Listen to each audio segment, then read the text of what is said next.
Hello everyone, this is part 20 of What If Naruto Trains Seriously, and I hope you guys enjoy this video and to like, to subscribe, to share, and check out the playlist, to see more comment down below. Now let's start the intro. They call me a god. They call me a god.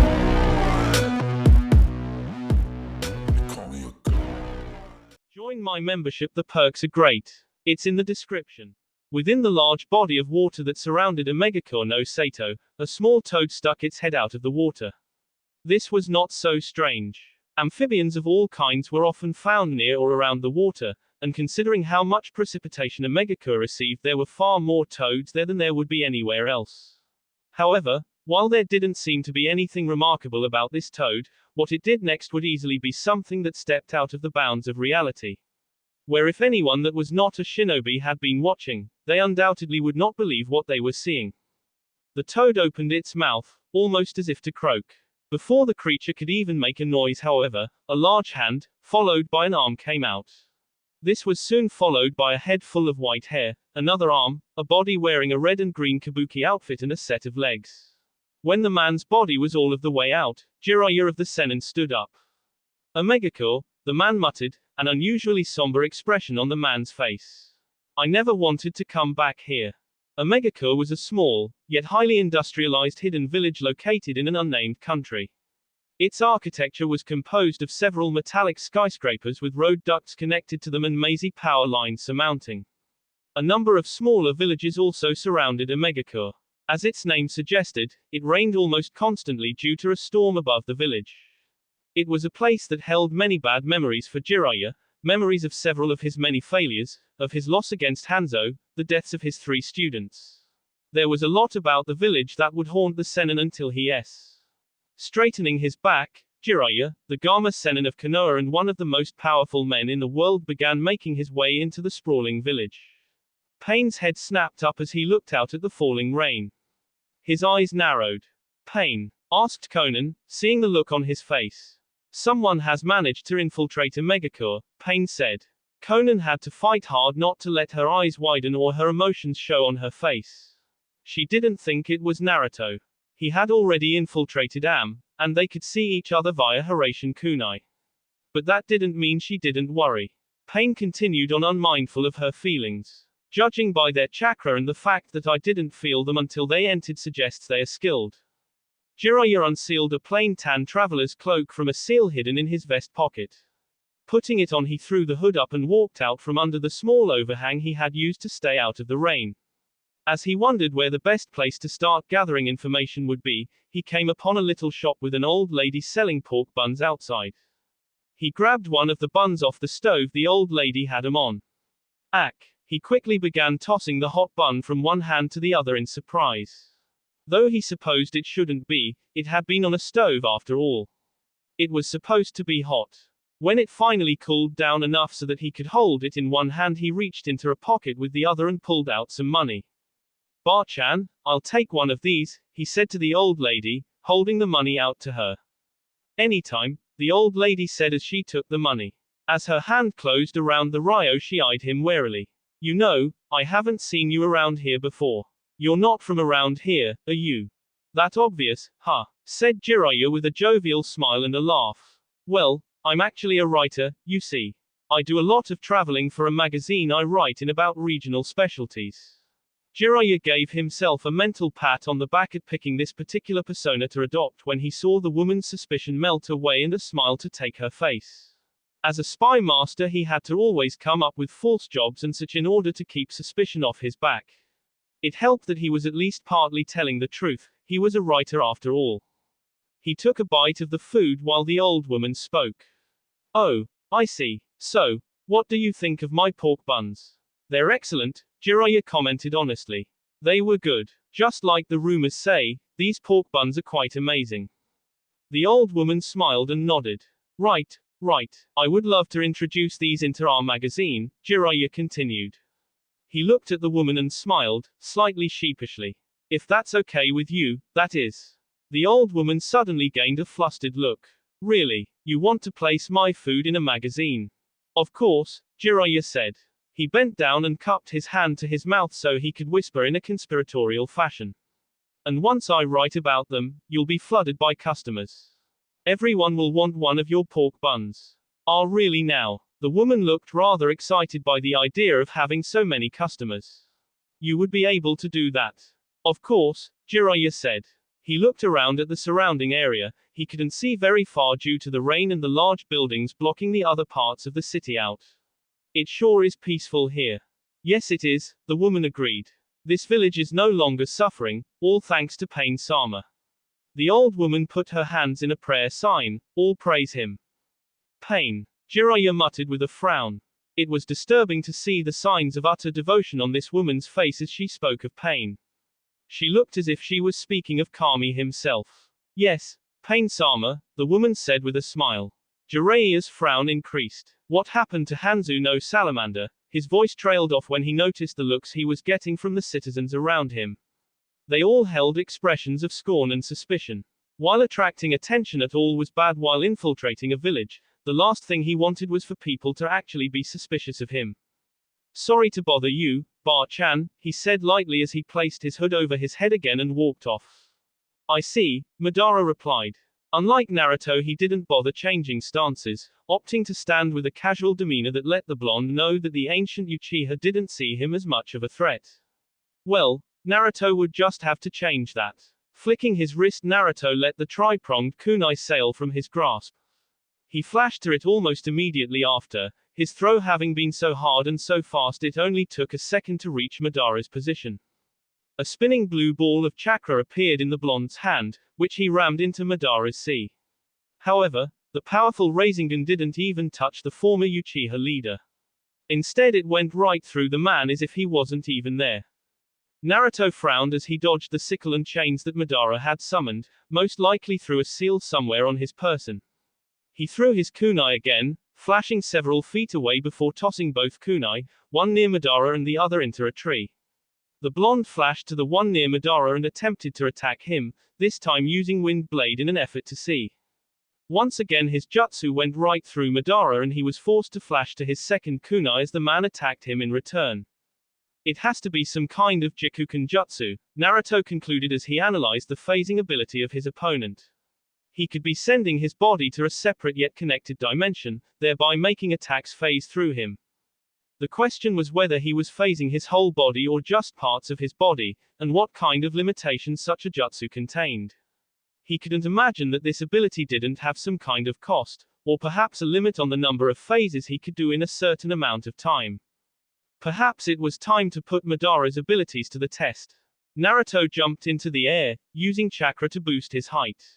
At the apex of his jump he flicked his wrists, launching the two kunai from his grasp.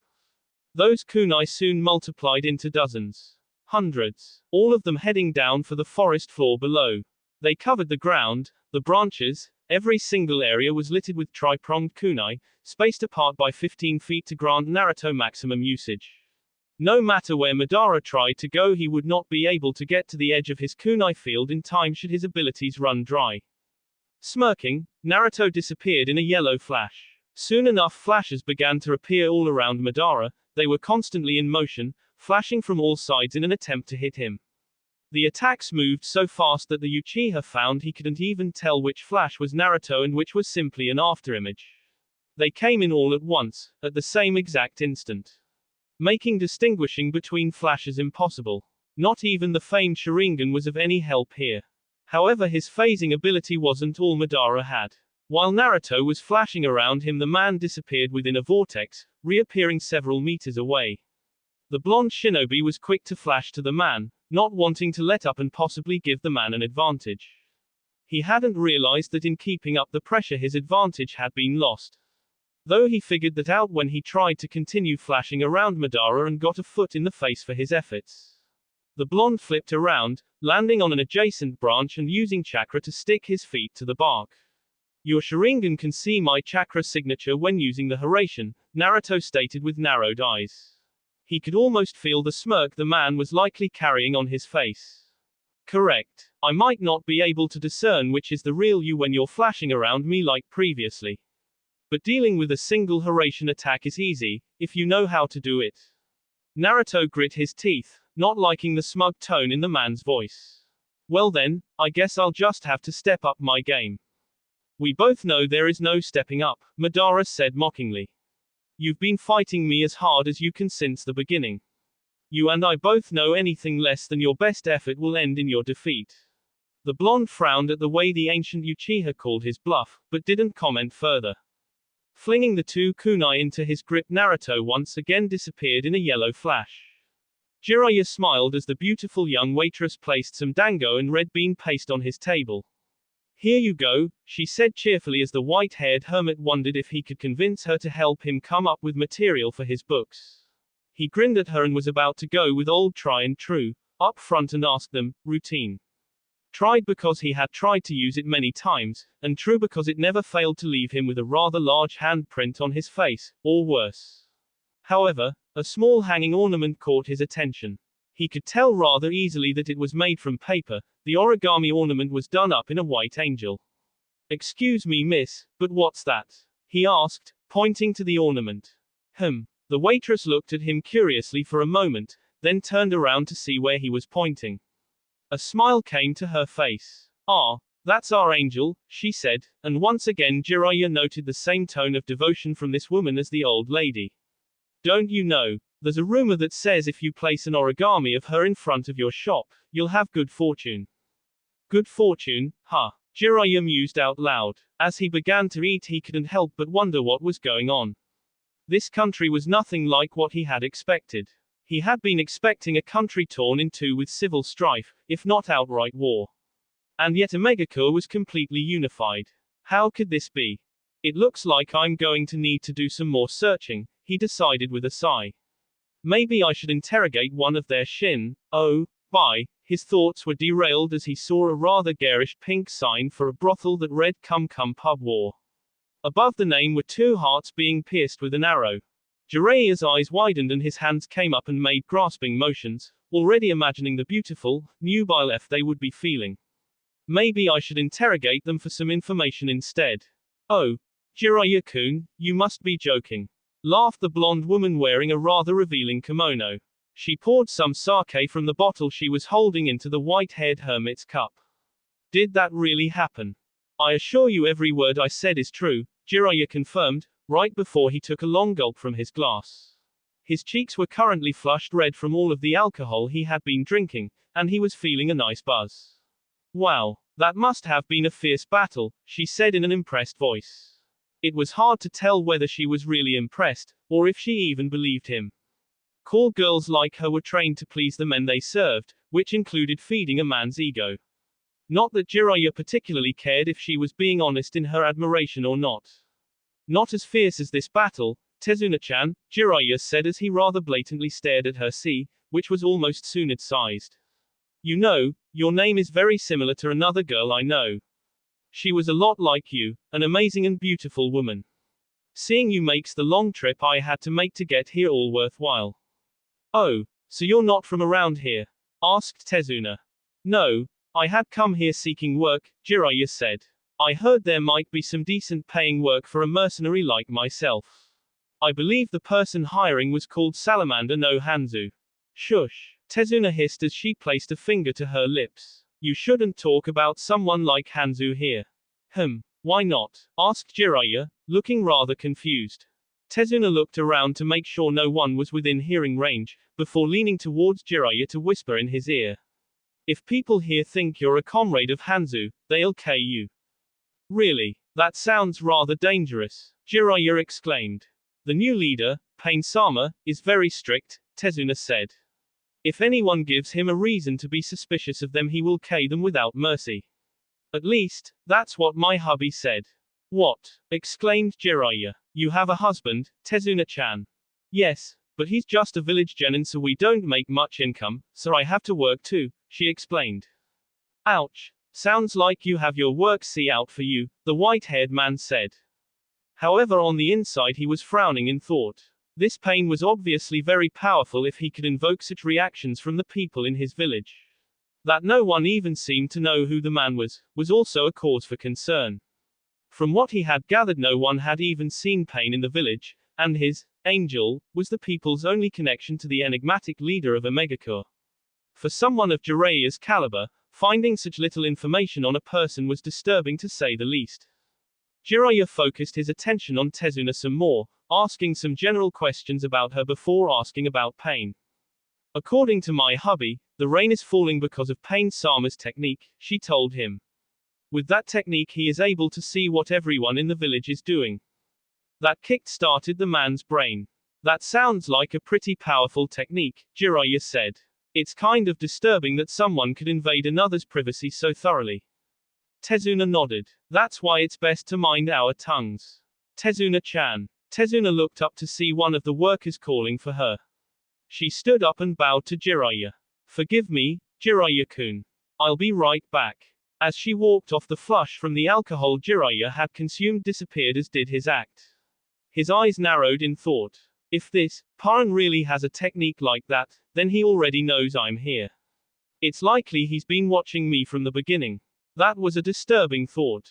He had believed he had infiltrated the village successfully, but if the man could actually watch him somehow using the rain, then he had been caught the moment it touched him.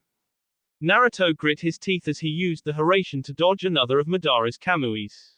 He and the ancient Uchiha had been fighting for nearly half an hour now, and neither had really landed a hit on the other. Naruto had suffered several nicks and C that had already healed over thanks to Kyuubi, and Madara's Akatsuki cloak was C in several places, but that was the extent to the damage either of them had received. In the shinobi world, combat was fast-paced and brutal. Every second counted because a single second where you're not on your A game is a second in which someone can slip a kunai between your eyes. Most shinobi battles don't last more than 15 minutes, and the longer battles are normally the ones done between genin who don't know more than the basic academy jutsu and have maybe one or two tricks up their sleeve. As ninja progress in rank and ability, the amount of time those battles take lessen.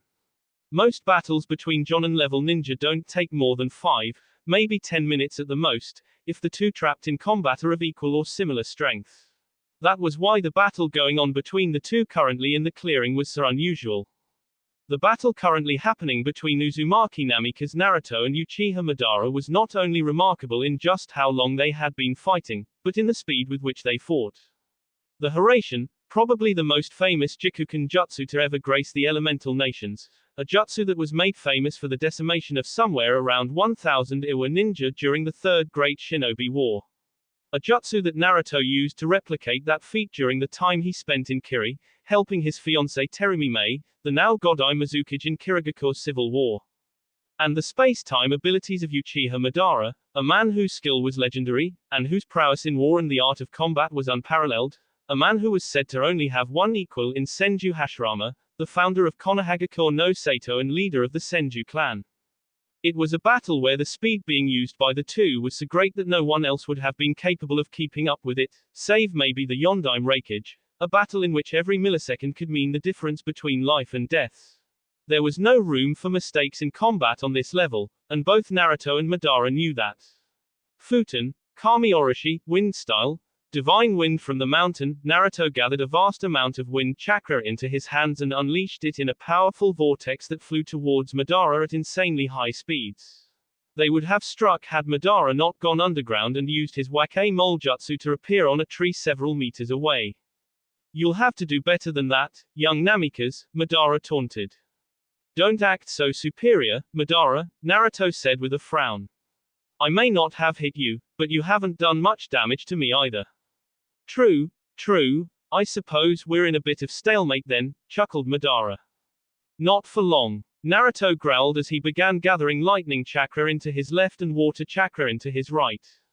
Rantan, Sutoryu no Tama, Storm Release, Storm Dragon Bullet, the blonde shinobi thrust out his hand and launched a condensed ball of water that had electricity crackling inside it. The ball began to morph as it moved, the lightning moving to the front as it took the shape of a dragon head. The crackle of the lightning made the dragon bullet sound like it was roaring at Madara as it crashed into the man. Or at least it seemed to crash into him. Oh my, what a powerful attack, Madara said. Truly, you're a powerful shinobi. Don't patronize me, Madara, Naruto said with narrowed eyes. Oh, but it's so fun. Madara chuckled. That's quite a scary look, Naruto-kun. You really should be more careful with who you glare at. Naruto's lips thinned into a small line. He despised how this man was mocking him even as they battled. It was like Madara didn't even deem him a threat. Using the Hiraishin, Naruto appeared less than 2 feet from Madara, 2 fingers extended outwards and pointing at the Uchiha. Raiten, Gian, a lance of white lightning shot from Naruto's fingertips and pierced through Madara's body. Before the lightning attack even hit, however, the blonde shinobi had already flashed to another seal behind the ancient Uchiha. Ranten, Senku Shikyo, Storm Release, Lightning Death, a white beam with the same diameter of Naruto's finger shot towards Madara, piercing him through the head. Once more Naruto was gone in a flash and reappeared right in front of the Sharingan-wielding ninja. Futen, Shinko Renpa, Wind Release, Serial Waves, Naruto took a deep breath and then exhaled an untold number of wind blades. He moved his head up and down, sending a stream of unending blades through Madara's body just as the 2 other attacks hit. None of them even touched Madara. "My, what powerful ninjutsu you have," the Uchiha complimented, though the mocking tone it was in let Naruto know what the red-eyed man really thought. "Had I been anyone else, I dare say those attacks would hurt. Damn it," Naruto thought as he flashed away. "Nothing I do even seems capable of hitting him. What the hell kind of jutsu is he using to avoid my attacks?" Even as skilled as the blonde was in Jikuken jutsu, he could think of nothing that allowed attacks to simply phase through them. It was like the man was a ghost. "Well, seeing as how you're done, I believe it's my turn now." Naruto's eye widened as Madara appeared right in front of him, and he was just barely able to dodge kunai that came his way. He attempted to grab the Uchiha by the hand and pull him into a kick. However, all that happened was his hand phased through Madara's wrist and he was sent flying backwards with a kick. Flipping around, Naruto landed on a branch and glared at Madara. He's pretty fast even without manipulating space and time. I need to be ready. Naruto watched as Madara appeared right in front of him again. While the man seemed to have gained quite a bit of speed, it was nothing the blonde couldn't handle and had only surprised him because he had not been expecting it.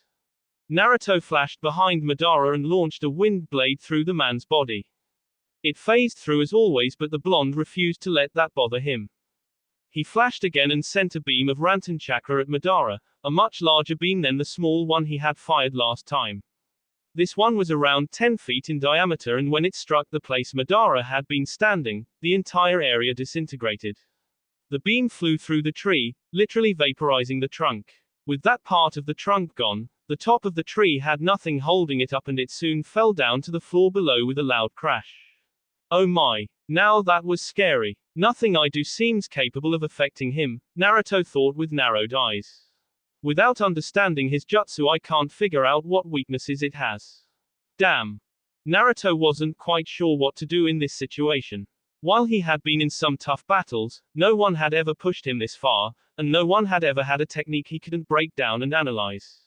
It was frustrating and made even worse by the fact that the man he was fighting didn't seem to be taking this battle seriously.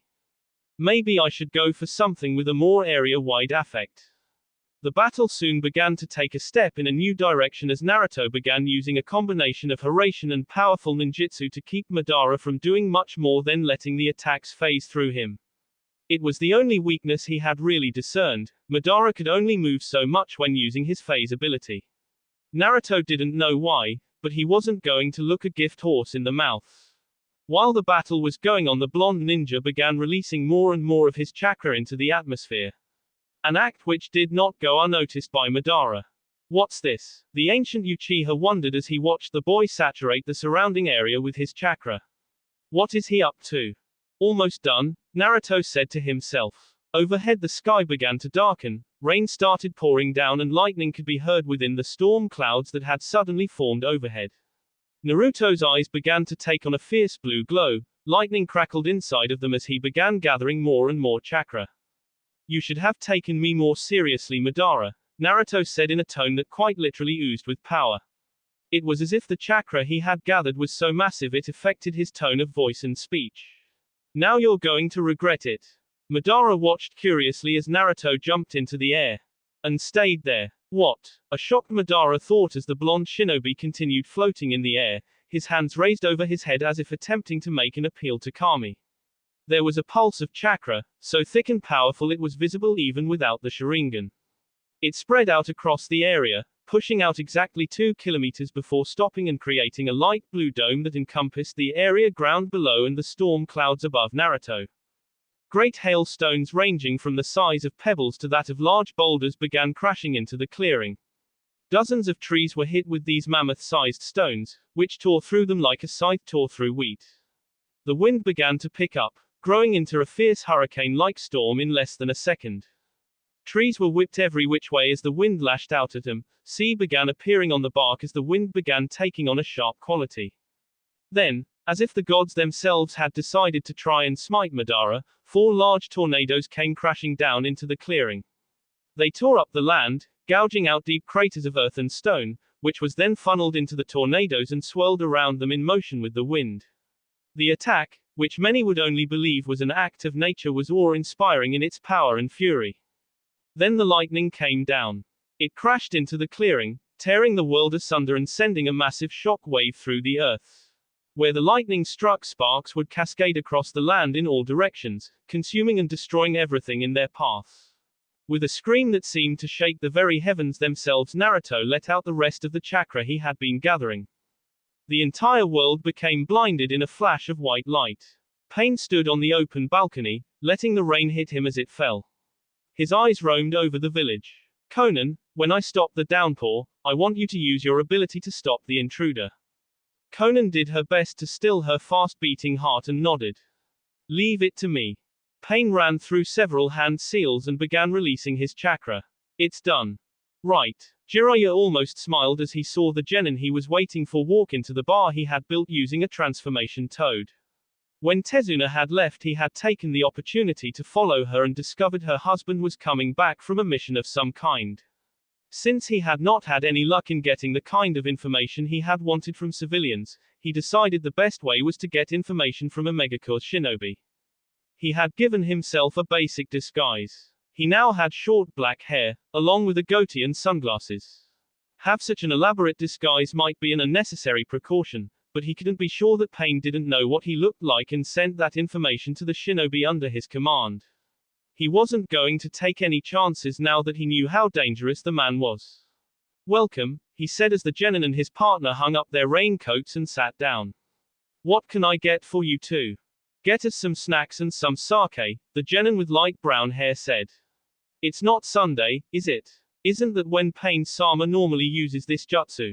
Pain-sama must have had something important come up, the other genin, one with dark brown shoulder-length hair said. Maybe he's leaving the country for something. But it's never rained this much on other days of the week, said the man that Jiraiya had decided to call Spiky. The other genin, who had just been dubbed Scraggly by Jiraiya, shrugged. Maybe he needs to put a lot of power into this jutsu so it lasts. But if it keeps up like this. Oi, watch your mouth, the Scraggly genin said angrily. Pain-sama is working constantly for everyone in the village. Just bear with it for a while. Yeah, I guess you're right, the spiky-haired genin replied. He then looked over at the disguised Jiraiya and frowned. Why haven't you made us anything yet? Sorry, it just takes some time to prepare, Jiraiya said. You see, this is our grand opening today, so I've got a special, grand opening, service today. Really? Exclaimed an excited Scraggly. What kind of service is it? The Club Frog special tea service. At these words a puff of smoke enveloped Jiraiya and he was returned to his normal spiky white-haired form. The two genin quickly leapt to their feet, but before they could do anything the pair was engulfed in a large cloud of smoke. Screams soon echoed from inside the bar, which began to morph and shrink until it turned into a small toad. The toad quickly hopped into the surrounding lake where no one would be able to find it as Jiraiya began to interrogate the two genin. The attack done by Naruto had not gone unnoticed. The entire team that Tsunade had put together had all stopped to look at what could only be a contained version of Armageddon. What the hell is that? Shouted Kiba. I don't know, Hinata mumbled with wide eyes. I can't use my Byakugan on that, there's so much chakra I'd go blind if I did. My Kikouchu tell me that's all Naruto's chakra creating that attack, Shino said. Truly attack did not do the massive dun of well-contained annihilation justice, but there wasn't anything else the Aberrane could think of to call it. You're telling me that's all Naruto? Kiba shouted. The look of dumb wonderment on his face would have been priceless and something Shino would have used for nice blackmail material, had the situation not been so unbelievable. That is exactly what I am saying, Kiba-san, Shino replied in the same monotone voice he always used. No more words were spoken as everyone watched in a mixture of shock and awe at the dome, which had now become a pure white that no one could see through. A few seconds later the dome had cleared, allowing them to see what had come its in wake.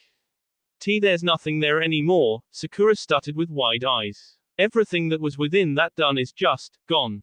Hinata, can you see anything? Asked Kakashi. Hinata tried activating her Byakugan, only to gasp in pain and turn them off a second later. No, there is still far too much chakra saturating the area. She blinked several times as if trying to get rid of spots that appeared before her eyes. Kakashi sighed. Let's not stay here. Whatever Naruto did, he did it to give us enough time to capture Sasuke without interference. Let's go. Naruto floated back down to the ground. As soon as his feet touched the now decimated ground, he was forced to a knee as he gasped for breath. His entire body felt like it was on fire. His muscles were twitching spastically and every millimeter of movement sent jolts of unrelenting pain through his body. Even with his impressive pain tolerance, all he wanted to do was be and em about how much pain he was in. I didn't think it would hurt this much. Naruto hacked up several globs of bee.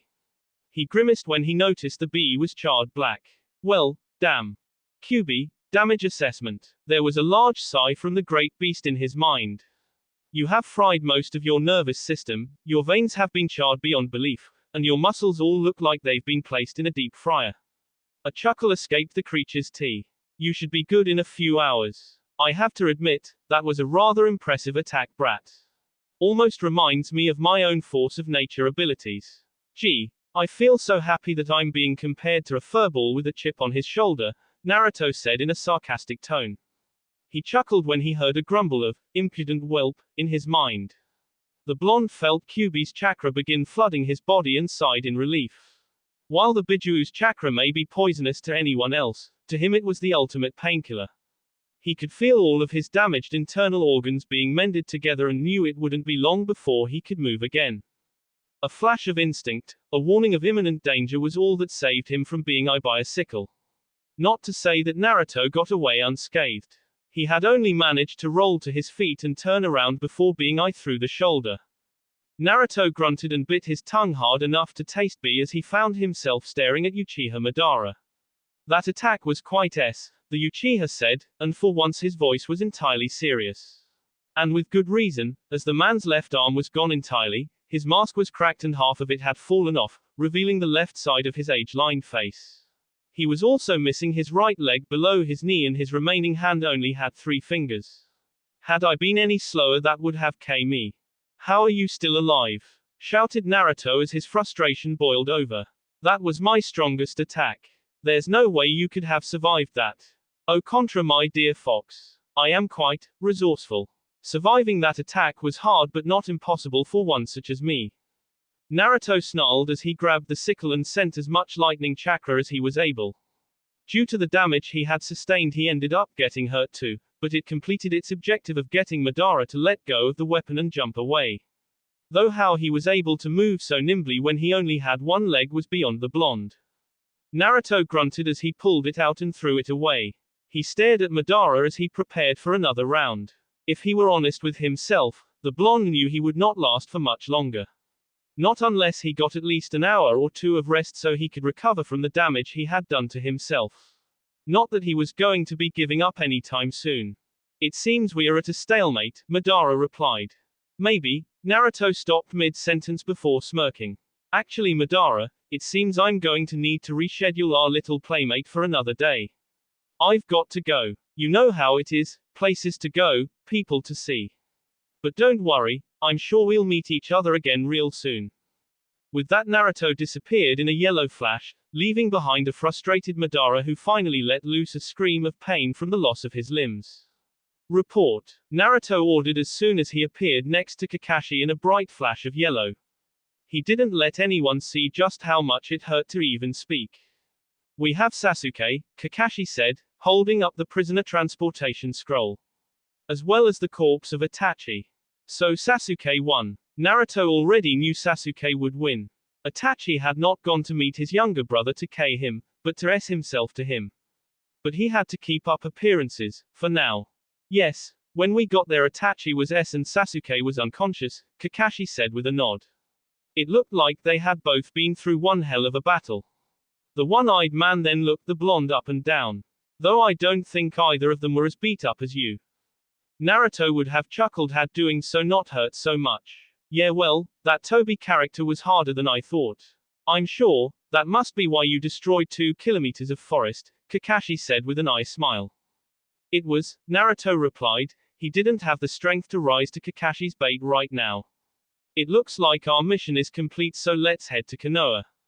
Hi. Outside the toad the rain in Omegacore had stopped. Pain turned to Conan. It, Conan. Hi, she said, bringing her hands into a single hand seal. Cracks soon appeared on her face and the sound of peeling was heard. Conan spread her arms wide as her body began to peel apart into some sheets of paper. Hundreds of thousands of sheets floated into the air as Conan's body disappeared and became paper. The small purple flower that she had kept in her hair since she was little was the last sheet to float off and flatten itself.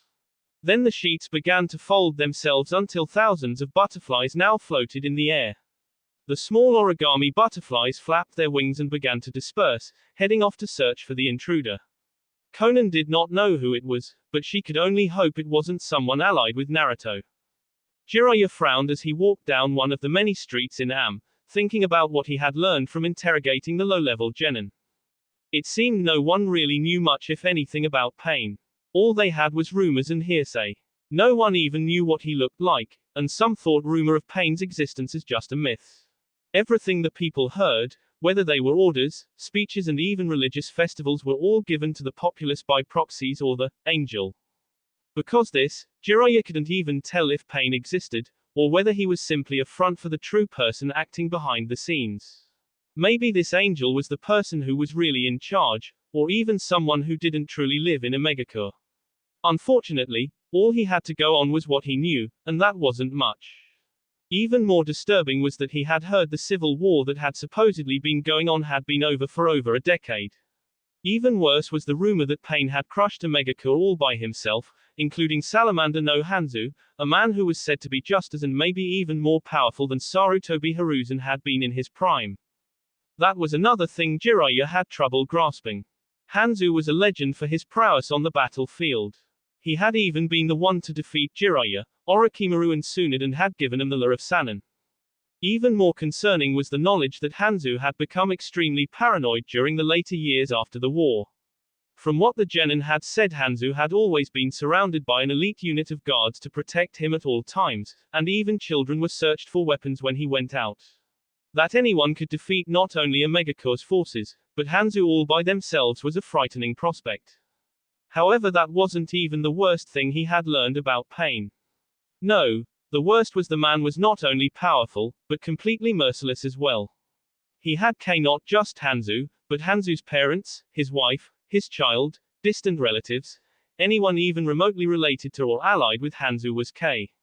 Then he had burned their homes, several living districts which to this day were still demolished as a warning to those who might show resistance. Jiraiya knew now that the only way to get anywhere was to find this Paran and fight them himself. As he entered a new road, his eyes widened as he saw several hundred sheets of paper flying at him. Despite being surprised, however, he wasn't an S-rank ninja for nothing and reacted so quickly that no one would have known otherwise. His hands went through several seals in less than a second and blew out a large fire bullet. Kaiten, Enden. Conan was forced to move back as the fire bullet flew towards her. She reached the end of the road and backed up against the wall as the bullet exploded in front of her. The fire and smoke caused from the technique cleared a second later to reveal she was completely unharmed, and a large paper wall had blocked the attack. I came here looking for Pain, and instead I end up finding you. Jiraiya smirked at the beautiful blue-haired woman. Not only have your techniques improved, but you've turned into one hell of a woman, Conan. Conan said nothing as she stared at the man who had been her sensei, and was the current sensei of her lover. She had been surprised when she first saw that their intruder was none other than Jiraiya. Though she supposed she shouldn't be. Jiraiya had a spy network almost as vast as Madara's. It was a reasonable assumption that Omegakure would eventually become suspect for holding Akatsuki. One thing Conan knew was that they were now in a bad way. The whole reason she and Naruto had agreed not to inform Jiraiya was because they both knew he would come looking for Nagato if he found out they were alive. But Nagato was no longer the man he once was, he was now Pain, a man who had lost his heart long ago and could no longer see that his goals had shifted from bringing peace to revenge. Jiraiya was unaware of her thoughts as he began speaking again. I thought you were but instead, you're just a bunch of paper. So, I'm going to go out on a limb and say that you're this angel people keep talking about. When Conan still said nothing, Jiraiya grunted. So who is Pain? That's none of your business, sensei, Conan said as she played her part and began floating in the air. Jiraiya tensed, wondering if he was about to have a fight on his hands. The woman who only had half a body at the moment floated up higher into the air and several thousand sheets of paper began forming out of her back, creating two large angel wings. So, that's supposed to make you an angel? Asked Jiraiya with narrowed eyes. Doesn't look like much. Does that shape bring you any benefits? Conan said nothing, however she did begin launching several thousand paper shuriken at him. Jiraiya reacted quickly and began blowing out a stream of fire to counter her attack. As the two tried to overpower each other, Conan slipped a sheet of paper behind Jiraiya and stuck it on his shoulder. The white-haired Sennin's eyes widened as he felt something on his shoulder. Thinking it was a paper bomb, he peeled it off quick and was just about to throw it away when his eyes caught sight of it. They widened as he saw that it wasn't a paper bomb, but a message. What the hell do you think you're doing here, sensei? Jiraiya blinked in surprise, and it was only his instincts which managed to keep him from getting by more paper shuriken. Or was it? These shuriken aren't getting close to hitting me, he realized with a frown. Being a ninja of his class, Jiraiya could easily tell when someone was trying to actually hurt him or not. And he could tell that Conan was trying very hard to make it look like she was trying to KO him, but she actually wasn't. It was like she was putting on a show for someone else's benefit. What was going on here? Deciding to play along for now, Jiraiya blew out several dozen large fireballs that sailed towards Conan. At the same time, he slipped the sheet of paper in between the fireballs, having used the split second to scrawl a quick message using his chakra. Conan caught the message on one of her wings and discreetly read it. I'm looking for information on Akatsuki. I didn't expect to see you here. You've grown quite beautiful, my dear. Conan didn't know whether to scowl or smirk. It seemed Naruto was right and Jiraiya really was a pervert. Even in battle he was trying to compliment her. She responded to his compliment with more paper shuriken, this time aiming closer to him, more specifically his male bits, causing the man to pale. She almost let her impassive face fall in amusement, but shook her head and once again slipped a message through the attacks. You shouldn't have come here, sensei. This village is much more dangerous now. I suggest you leave while you can. Jiraiya frowned, even as he sent some oil towards Conan, which coated her form liberally and made it impossible for her to use her paper jutsu. He went through several hand seals and his already lengthy hair extended to ridiculous lengths. It quickly wrapped around Conan, binding both her wings together so she could not try to use them to escape. As Jiraiya's hair wrapped around Conan, a small strand of it discreetly slipped his reply to her last note on one of her angel wings, at an angle where she could read it. I can't leave. I have to find out information on Akatsuki, and I'm guessing you know about it. Who is your leader? And what happened to Nagato and Yahiko? Conan growled in frustration as she read her former sensei's reply. This man was going to make it incredibly hard to get him out alive. She wasn't really sure what to do. Neither she nor Naruto had planned for Jiraiya coming here to look for information. They both knew it had been a possibility, but had assumed that the man wouldn't do anything for a few more years. And by that time they had hoped Akatsuki would be defeated. She was just about to use one of the more powerful jutsu Naruto had taught to her, what he called an ace in the hole jutsu. Her lover had not wanted her to rely on just her paper jutsu, feeling that paper was too easy to counter once someone realized its weakness. Thus he had taught her 5 jutsu from each element, and 5 non-elemental jutsu. She was preparing to use one of the wind jutsu he had taught her, when a familiar voice made her freeze. It's been a long time, Jiraiya sensei. Conan's eyes widened as Pain appeared crouched on a cliff of metal pipes several dozen feet away. Damn it, I thought I had more time. She thought to herself. With Pain here things were going to swiftly go downhill. Even using just one of his paths he could defeat her, and while Jiraiya may be able to beat one, this particular path was extremely difficult to face in combat. Mainly because it was damn near impossible to actually fight it up close. Considering the situation she was now in, it was a wonder she could still keep most of her impassive mask on. Jiraiya looked at Nagato, for that was the only person it could be. He had long orange hair in a ponytail, with one bang parting off to the left in a style reminiscent of Naruto's friend Ino. He had several stud piercings along his jaw and two on each of his cheeks, which were connected by a thin strand of metal that went through his nose. He was wearing the traditional Akatsuki robes. Narrowing his eyes, Jiraiya said, "Your appearance has changed quite a bit. But I still remember those eyes." He remembered the very first time he saw those eyes, the legendary Rinnegan, back when he had been training the 3 orphans. Nagato and Yahiko had been attacked while he was away. When he returned, the ninja were and Nagato was in a state of shock and had gained the most legendary of all Dujutsu. "So you are the one they call Pain, Nagato. It seems you didn't grow up as I had expected. What happened to you?" "You don't need to know that," Pain said. "You're just an outsider, after all." Jiraiya frowned. "It seems you've changed, Nagato." Pain clapped his hands together. Kuchio's no jutsu. A large summoning seal away spread out on the pipe wall behind Pain. There was a large burst of smoke, and a large crab-like creature scuttled out. Jiraiya's eyes widened as it stopped at the ledge and shot out a foamy substance from its mouth. Conan let it overtake her, knowing that at the moment she would be no good. It washed off the oil and she made a hasty getaway until she could come up with a plan to get her and Jiraiya out of this mess alive. Jiraiya on the other hand jumped into the air and flipped himself on the wall to dodge the foamy liquid.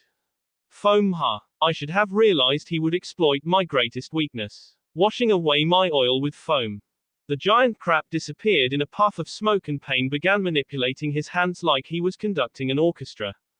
The crab summon burst out of the foam, its left pincer claw making grasping motions as it attempted to crush Jiraiya with its pincers. However, Jiraiya wasn't S-class for nothing and swiftly began making hand seals. Ranshishigami no Jutsu, Raging Lion's main technique. As he called out the name of his attack, Jiraiya's hair expanded from all sides. It quickly wrapped around the crab summon's arms, legs and torso. The Gama Sennin stamped a foot on the wall and his hair constricted. By using his chakra, Jiraiya had hardened his hair follicles to the same density and hardness as steel. While the crab's outer shell may have been tough, even it wasn't strong enough to withstand Jiraiya's attack as it S through the outer shell and into the creature's interior. The crab burst into smoke as it was desummoned by the attack. Out of that smoke came more hair, this time in the shape of a large mouth. It crashed into Pain and the path against the wall. The amount of force the attack generated caused the pipes to bend out and the wall to crack. Conan watched overhead, the only sign that she was worried being the way her teeth bit her lower lip. Jiraiya flexed his chakra and the hair began to recede slightly, enough that he could now see Nagato inside of his grip. "Nagato, I have a few questions I want to ask you," he said in a tone that suggested he wasn't talking no for an answer. "What happened to Yahiko?" Conan winced at the memory the boy's name brought. She shook her head however and quickly replaced it with the memory of the man who was very similar to the bright and excitable boy. She looked over at Pain whose face was impassive as always. "Ah, I do recall someone by that name, yes," Pain replied. The tone in his voice suggesting he didn't care about the name, causing Jiraiya to grunt angrily. "He a long time ago." "What? He s?" Jiraiya nearly joked. He looked at his old apprentice and frowned. "What happened to you, Nagato? Your old self would have never been so callous." "Happened? Nothing happened," Pain said without inflection. "There was just war. There was too much death here. That death caused pain and that pain made me grow." "What the hell are you talking about?" "Through pain, even a foolish child will grow up," Pain continued. "Through pain, words and thoughts are controlled too." Jiraiya scowled. "Are you saying that casting aside feelings for your friend makes you a man?" "Sensei," Pain said chidingly. "You are still a man. But caught within infinite pain, I transcended humanity.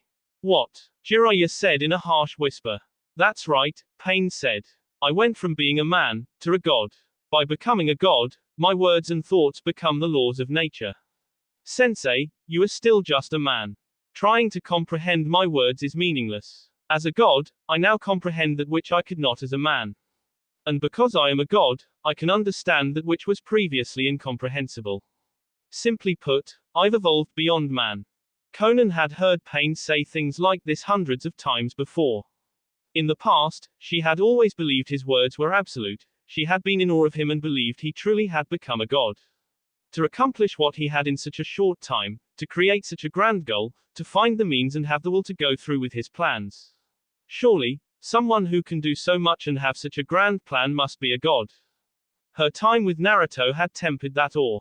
She had seen the havoc Pain had truly caused. Some might have believed that everything he had done was for the sake of peace. But she knew better. Pain was taking revenge on the world for causing him pain, a child lashing out at the thing that created him. And he was merciless in his revenge, he had no compassion for others, he did not fight for the sake of others, and did not care who he had to kill to get what he wanted. He said he wanted peace, but how can there be peace when the man creating it did not have the compassion necessary to help those who would be ruled under this peace? For all his power, Pain was not a god, but a simple man who had lost sight within his own delusions. And while it broke Conan's heart, she knew there was not much she could do now. Except ensure that Pain so that Nagato could rest in peace. Jiraiya kept his face blank as Pain finished his monologue. And what are your intentions now? Pain closed his eyes. To cleanse this world in meaningless strife. That's the work of God. If that's your goal, why are you collecting the Bayou? Asked Jiraiya. You're going to anyways, that is the only reason I will tell you my goal. At Pain's words Jiraiya's eyes widened. By using the sealed Bayou, I will create a new forbidden jutsu. With only a single use of that jutsu, even an entire nation can be wiped out in an instant. It's the ultimate forbidden jutsu weapon. I will give this jutsu to the nations. Eventually, they will use it. Hundreds of millions of people will in an instant. After witnessing the display, they will be terrified, they will all know Pain. That terror will act as a deterrent. The conflicts will vanish. You could say the current world is still not moving towards a state of equilibrium. Pain will force the world to grow up. Like the old me thought, for the world to move forward and grow up, divine help is necessary. This world is still but a mere child. Conan's lips became a thin line as she listened to Nagato's words. Being able to actually hear his plans without the illusions of Pain's perfection in her mind, she could now see what Naruto saw. A weapon like that would not bring peace, not unless Pain was seeking the peace of the grave. If he gave weapons of such devastating power to the elemental nations, they would use it. Whole nations would be extinguished, an untold number of people would And when those who survived, those who had loved ones at the hands of that weapon, they would rage. They would hate, and they too would use the weapon and wipe out the nation that attacked them. The hatred would spread, as more and more nations used the weapon to destroy their enemies in revenge. Soon after the world would become a sterile wasteland, nothing would exist after that. There would be no war, but there would be no one left to enjoy the peace Pain's weapon brought. Apparently, Jiraiya thought the same thing as well, because he actually began to laugh. You think that by destroying the world, you'll make it grow faster. That is the lamest, most idiotic thing I've ever heard. You won't be making anything grow. You'll just this world and everyone in it. I guess in a way you'll create peace. If the peace of the grave is what you're looking for. Pain just shook his head. You just can't understand, Sensei. You are still just a regular human. And that's how I know I'm right. Jiraiya shot back. Because unlike you, mister, I've transcended humanity, I still am human, and as a human I understand other humans. You create that weapon, people will use it, and when the few people who see that weapon used, and realize that their loved ones are they will grow terrified and angry, and then they will use that weapon in retaliation. As more and more people use the weapon they will destroy the world, leaving it nothing more than a graveyard. You're a fool, Nagato. That's what you are, and I'm ashamed of how you've become. Pain's eyes narrowed. It matters not what you think. Only my will, the will of God matters. Pain quickly disappeared within a kawarimi and appeared several feet away. Over here, Sensei. To me you're an insignificant child whose growth was stunted. Another summon. Jiraiya said as he saw Pain standing atop a massive chameleon. I have to admit, hearing a kid like you telling me that I and the world need to grow up. It's rather funny coming from a brat like you. You say you're God, but I'm no longer a human either. He said as he made hand seals for his own summoning jutsu. The smoke amassed around him. Flooded by anger I cry tears of B. The Gama Sennin of the legendary Sannin. The Gama Yukai of Mount Myaboku. The great Jiraiya Sama. His speech was see off as he fell face first onto the surface he had been standing on. Still floating in the skies above until she could come up with a way to get Jiraiya out of this F-up situation alive, without revealing her position as a spy. Conan felt like face-palming as she saw Jiraiya fall flat on his face. And this is the man who trained Naruto-kun and I, she thought lamentingly. You really haven't grown up at all, have you? Pain said with disdain. You're still just as clumsy and childish as ever. Jiraiya pushed himself up until he was on his hands and knees. Damn it, Gameken-san, don't move around so much when I'm striking my pose. The massive toad had clothing on that was very similar to Gamabunta except his was magenta in color. He had horns on his head, black markings going down his face, and he held two objects in each hand, a shield in one and a Sasumata in the other. Don't blame me, it's your fault you tripped over your own feet like a clumsy idiot. No respect. Jiraiya muttered as he rubbed his face. Soon Pain and his massive chameleon came charging forward. We won't be able to go easy in this fight. We'll need to use everything we have on this guy right from the start. I'm going to use Sennin mode for this. Gameken looked up at the summoner on his head in shock. What? Jiraiya, are you really going to use that so soon? Is this guy really that powerful? He's likely gonna be one of the toughest opponents we'll ever face. Jiraiya said, that's why I'm summoning the two great sage toads. Though it's going to take a while before I can gather the chakra to do so. I won't be able to split my hands during that time. I'm going to need you to buy me some time. Think you can do that? Gameken nodded. You've got it, Jiraiya. I'm not that strong, but I'll give you my best. In the skies above, Conan watched as the battle began to progress. She had to admit, despite being much older now and still acting like a complete fool, Jiraiya was still a very powerful ninja and seemed capable of holding his own against most opponents. Were he facing her, Conan had no doubt she would not be able to win. However, it was becoming obvious to her that Pain was on a whole other level. It was going to take considerable skill just for him to make it out alive. Jiraiya watched as Nagato and the chameleon summon disappeared. His eyes narrowed. I wonder where the hell he found this summon. Gameken-san. It looks like we're going to need to use that barrier jutsu to find him. Right, it looks like we're in for a tough battle, Gameken said. It seemed that Pain had figured out his plan, however, since he switched out his chameleon summons with a three-headed dog that went on the attack as soon as it appeared. Jiraiya had to channel more chakra to his feet to keep from falling off as Gameken began jumping and dodging the attacks. Through some fancy footwork on Gameken's part, they managed to pin the dog to the wall via it with the giant toad Sasumata. Jiraiya cheered, I don't know why you keep dissing yourself, Gameken-san, you're actually pretty good. Whatever celebration Jiraiya might have done was short as the three-headed dog somehow managed to split itself into three more dogs. What the hell? He yelled, only to watch in growing horror as the dogs split even further, becoming 6 dogs. Now that's just not fair. Gameken soon began to battle with the now 6 one-headed dogs, jumping around as he used his Sasumata and shield to fight him off as he jumped from wall to wall. He managed to bat most of the dog's summons away, however one managed to get through. The dog hit Gameken and sent him flying through the wall. Are you alright, Gameken-san? Asked Jiraiya as his summon managed to hang onto one of the poles. Think you can move without jostling me so much?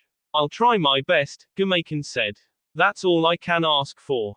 Jiraiya frowned as he looked at the now dozen-headed dog, the former dogs having melded together.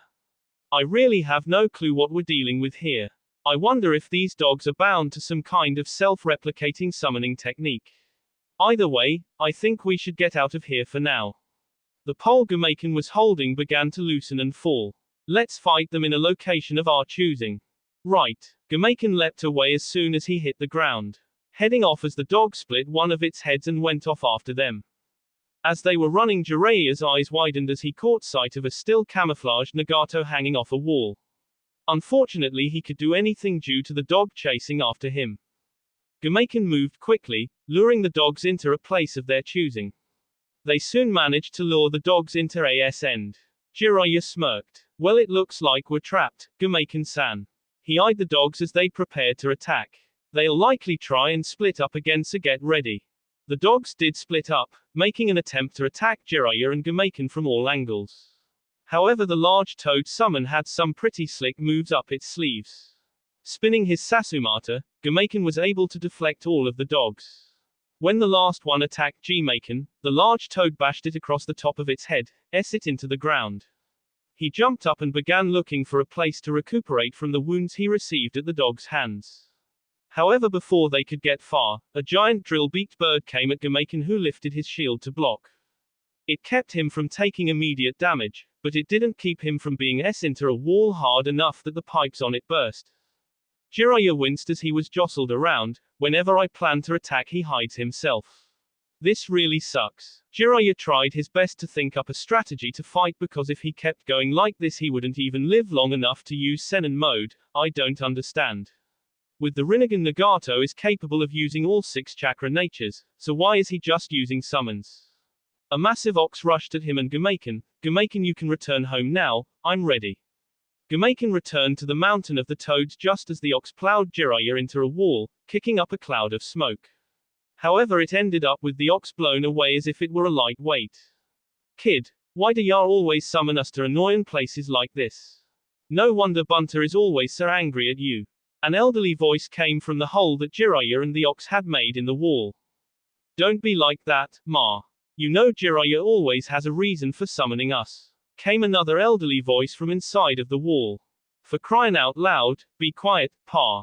Sorry for summoning you both here, Fukasaku-sama, Shima-sama. Jiraiya said apologetically.